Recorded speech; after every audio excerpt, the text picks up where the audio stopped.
Bonjour à tous et bienvenue.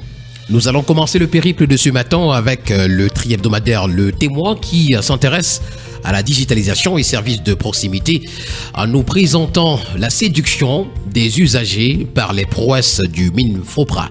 Hier mardi, alors que le ministre de la Fonction publique et de la Réforme administrative, Joseph Lé, faisait le tour de certains services centraux du bâtiment administratif qui abrite le département ministériel dont il a la charge, il a rencontré plusieurs usagers du service public. Ces derniers, à l'unanimité, ont exprimé leur pleine satisfaction sur les différents services mis en ligne et qui améliorent au quotidien la relation entre ce département ministériel et l'usager de plus en plus roi. Exploitation minière également a retrouvé l'autre trouble à l'ordre public à nous est présenté ce matin en petite une. Nous continuons le périple de ce matin avec le quotidien Nouvel Horizon qui pour sa part s'intéresse au réseau routier et nous fait savoir que le ministre des Travaux publics passe à l'accélération. Du 25 au 27 septembre, le ministre des Travaux publics Emmanuel Nganou-Djoumessi évalue les projets routiers pour améliorer la mobilité et la croissance économique. C'est à retrouver ce matin en page 4. En page 8, cette fois-ci, du quotidien L'Info à chaud, on parle du court séjour à Brazzaville. Étonnément, titre pour nous, le journal, étonnément comme un Eto. Il s'agit de Samuel Eto'o-fils qui est donc au Congo-Brazzaville. La voix du consommateur, pour sa part, revenant sur les whisky en sachet, nous présente les mensonges des producteurs mis aux abois. Nous continuons ce matin avec le journal de l'économie et des finances, ça c'est Éco Matin, qui parle du rachat de Commercial Bank Cameroun. L'État donne une chance aux salariés. Le savoir, c'est lire la page 5 du journal.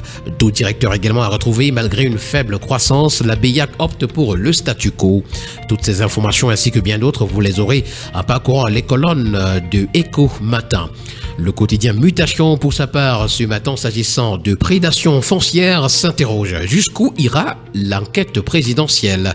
La revue de quelques cas épineux, notamment l'affaire PAD dans le Vouri, est à retrouver ce matin à la page 7. Suspension d'activité minière également, on en parle à son autre une. Les pilleurs dans le viseur à Batouri. La société Diams Avenir réagit à la décision du mine d'été, c'est en page 7.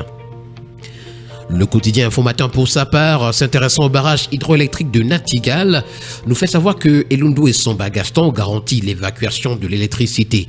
Le ministre de l'Eau et de l'Énergie a, le 23 septembre à Yaoundé, présidé la signature du contrat d'accès au réseau de transport de l'énergie entre la Natigal Hydro Power Company et la Société nationale de transport de l'électricité, Sonatrel.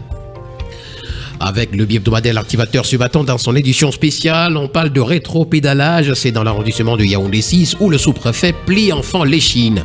Après avoir été mis à découvert par voie de presse, le chauffeur qui, à travers la délivrance de récépissé de déclaration de manifestation publique signé le 19 septembre dernier, avait emballé l'administration publique dans une manifestation publique illégale et irrégulière, s'est rébiffé en signant une décision rapportant avec toutes les conséquences de droit les termes du dit récépissé.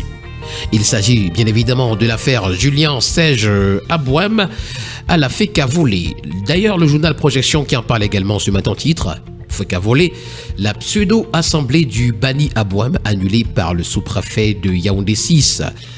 Le journal L'Expression, pour sa part, titre FECA volée quand les anciens responsables du MINSEP complotent contre leur maison.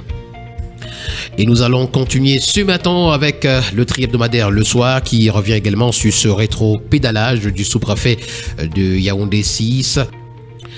Nous allons continuer avec toute autre chose ce matin. Il s'agit de Roubladise qui est affiché à la grande une du quotidien L'économie. L'américain Boeing plaide de l'indigence au tribunal après avoir été condamné à payer avec Pratt & Whitney 158 milliards de francs CFA à la société Cameroon Airlines en liquidation suite à l'accident du Boeing 737 du 30 août 1984. Le constructeur aéronautique et aérospatial vient de solliciter à la surprise générale l'assistance judiciaire auprès de la Cour d'appel du littoral. C'est une information à retrouver ce matin en page 7.